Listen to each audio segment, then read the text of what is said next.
Suspend कर रहे हैं हम, चलो आपको सस्पेंड कर रहे हैं हम, चलो आपको सस्पेंड कर रहे हैं हम, चलो।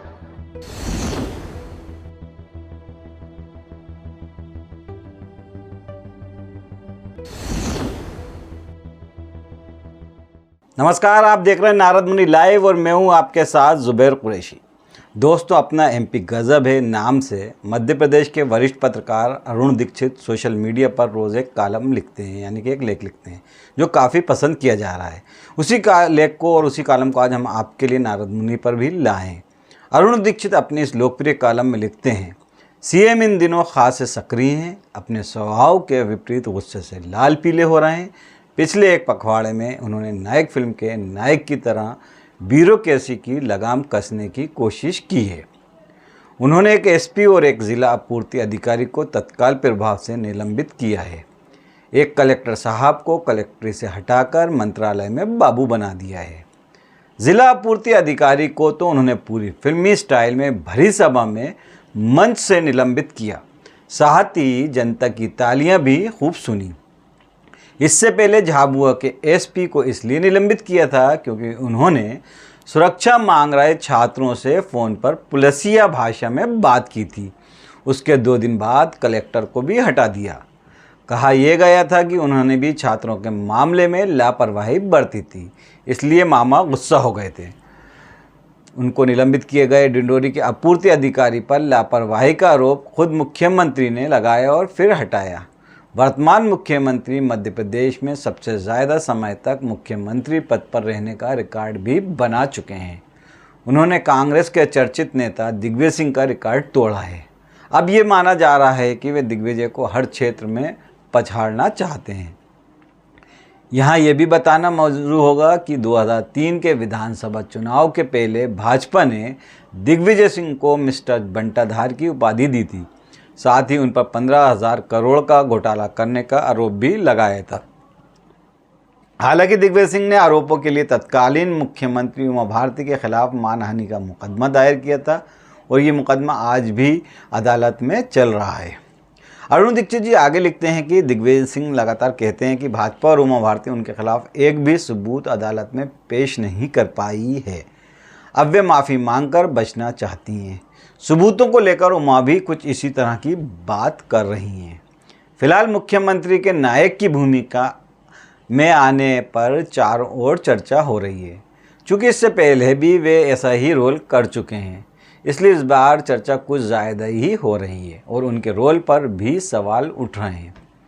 इस बीच राजधानी भोपाल में एक नए तरह की ब्यूरोक्रेसी की चर्चा हो रही है।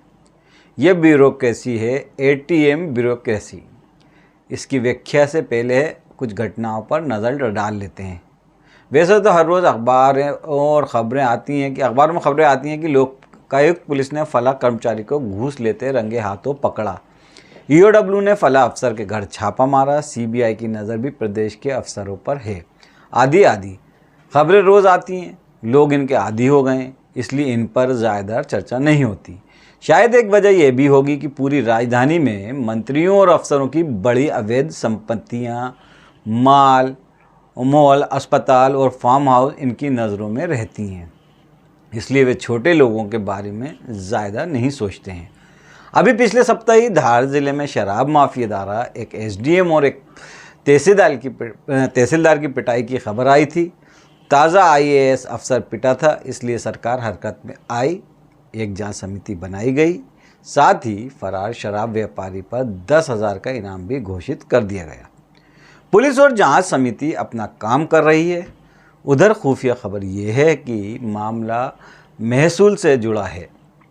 साहब ठेकेदार से अपना अलग नजराना लेना चाहते थे, जबकि ठेकेदार अपना स्थायी चैनल से अलग कोई कुलाबा खोलने की तैयारी में था। मामला बिगड़ा तो नजराने में साहब लोगों को लात जूते दे दिए गए। अब साहब के सार्वजनिक सम्मान पर सरकार को चेतना था, सो चेत गई। जांच हो रही है और क्या चाहिए आपको। ऐसा ही एक मामला एक पटवारी साहब का भी सामने आया है। ये तो आप जानते ही होंगे कि अपने देश की व्यवस्था में पटवारी सबसे छोटा अफसर है, लेकिन सबसे ज़्यादा ताकतवर कोई नहीं होता। यानी कि उससे ज़्यादा ताकतवर कोई अधिकारी नहीं होता, पटवारी से ज़्यादा। उसके लिखे को काट पाना मुख्य सचिव के भी बस की बात नहीं होती, इसलिए हर पटवारी के बस्ते में बड़े बड़े अफसर भी लिपटे रहते हैं।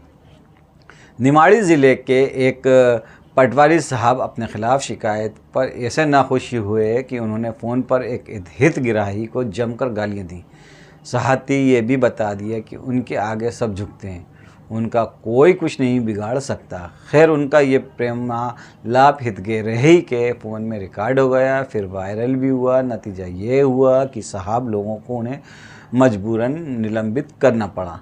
ऐसे किस्से रोज़ आते हैं, सरकार भी देखती है, सुनती होगी, लेकिन नायक की याद नहीं आती।